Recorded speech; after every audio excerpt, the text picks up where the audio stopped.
I don't need no other guy. Ever since you caught my eye, oh, you're the only one I see. The only one that's for me, my baby. And it would really be a shame if you are just running game on me. Oh, baby, please, baby, please. Hey guys, sorry there's no intro to this video. We will get into that in just a second. For now, let's jump into this look and catch this piece.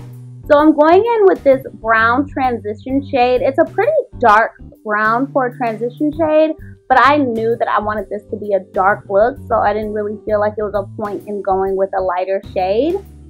So then I'm going straight into that cranberry color in the Jaclyn Hill palette. I know I said I was done. I know I did.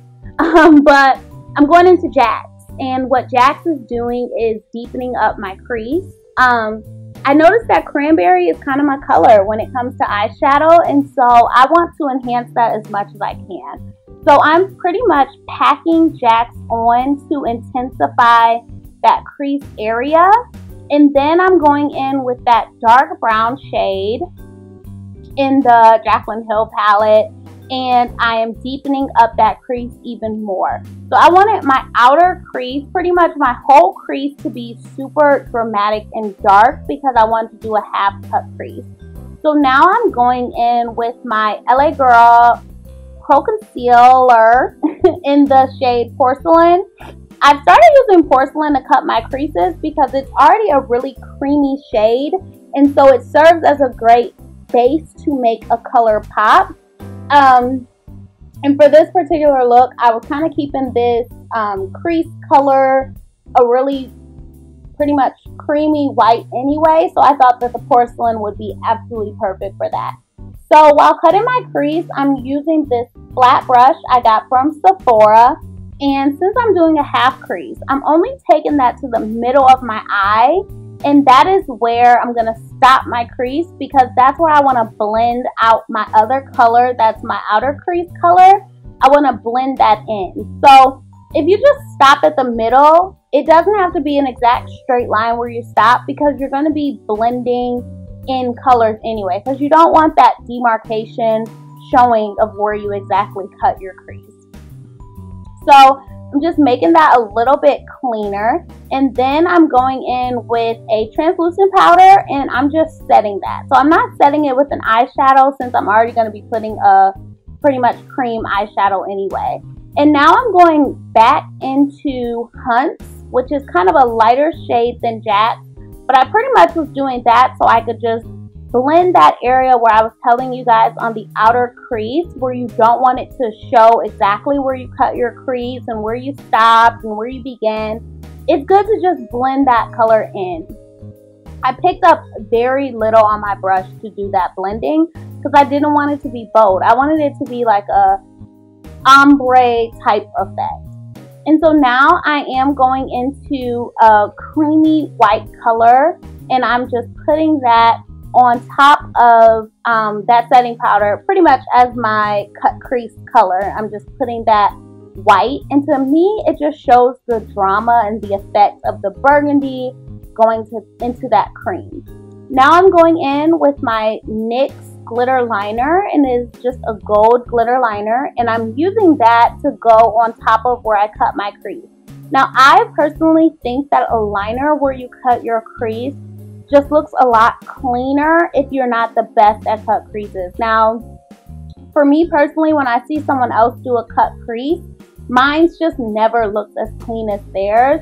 But I've noticed when I put a liner, I definitely feel like I'm like, you know, in the cut crease game or whatever. So now I'm just taking that same creamy color and I'm putting that on my brow bone. So when you're doing a dramatic look, you want your brow bone to be dramatic as well, but you also want it to be blended. So I also just took a bare fluffy brush, and that's when I just blended that to make sure that my brow bone wasn't really harsh. So now I had to take that scarf off because we don't want no problems when the foundation come on. And now I'm going in with my Becca primer. Now I can tell you guys where I was going because I'm done with my eyeshadow. So we can get into a little chit chat. So one of my really good friends from high school and middle school, we went to middle school and high school together. He is here in my city, and he's performing and dancing, and he's here for a couple months, and he invited us to a show. So that is what I was actually getting ready for. And I just wanted my makeup to be very fall-like. I was wearing a super cute outfit. I don't think I got a picture where you can really see it, but my outfit was very fall, and so I wanted my makeup to match that. So yeah, that's where I was going. So now I'm putting on my Born to Glow, and like I said, I wanted my makeup to be super flawless, so I put on a lot of liquid illuminator. And now I'm going in with my Wet n Wild Photo Focus foundation. You guys know this is my absolute holy grail foundation. And I'm just blending that out with my Real Technique sponge. Then I'm going into my LA Girl Pro Concealer in the shade Fawn. And I don't know if I've told you guys, but I've been really light-handed on my concealer. So I used to put on way too much, and I felt like I had all this extra product, and I didn't know what to do with it. So now I'm a little lighter-handed when it comes to my concealer. So next I'm going to be going in with my Laura Mercier setting powder and my Alter Ego. So I like to mix the two because my Laura Mercier is a medium deep. My Alter Ego is more of a translucent buttery shade, but together I love them because I can bake a little bit longer. So while I'm baking, I like to contour my cheeks with my contour stick. And like I said, I can just leave it on a little longer because it's not so bright. So I've already contoured my cheeks, and now I'm just wiping away that translucent powder, and I'm going to go ahead and blend out my contour where I contoured with my stick. Now you guys know I contour with my stick on my cheek, and then I use my brush and contour powder to contour my nose. So I did want my nose contour to be a tad bit dramatic because, like I said, this is a dramatic look. So I wanted it to be really dramatic, but with that comes ultra super blending. So I had to blend out this nose for the gods, okay? I was literally blending forever. So now I'm gonna go into my Morphe palette again and just go up under my eyes with that Jack color, and that's just gonna serve as my under eye just to make your eyes appear a little more open. And then I'm going into that cream color, and I'm just putting that right inside, you know, my tear duct. Is that your tear duct? So now I'm just setting my cheek contour, and I'm also applying some blush. If you guys want to know what blush I've been using, I talk about it in my foundation routine, and I talk about it in my fall favorite, or fall tag. I'll link both of those below. And now I am setting my face, getting ready to glow. And I'm using my BH Cosmetics Glow Kit. Darn, what is the name of that? I talk about it in my highlighters video.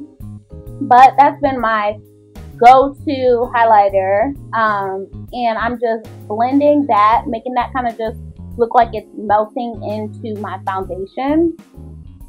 And then I'm going to go ahead and just blend out the rest of my face and get ready for my lips. Now, since my eyes are so dramatic, I just wanted to do a plain nude lip. So I'm using the color Nude Embrace from the Maybelline Mattes. I think it's their nude matte. I don't know. It's always been like one of my favorite nudes, period, but especially from Maybelline.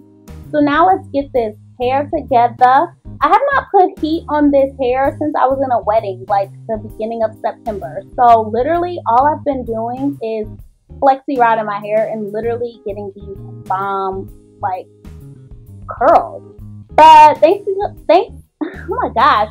Thanks for watching, guys. I hope you enjoyed. Please do not forget to like, comment, and of course subscribe to my channel, and I'll see you in my next video. Got a strange feeling that maybe I am dealing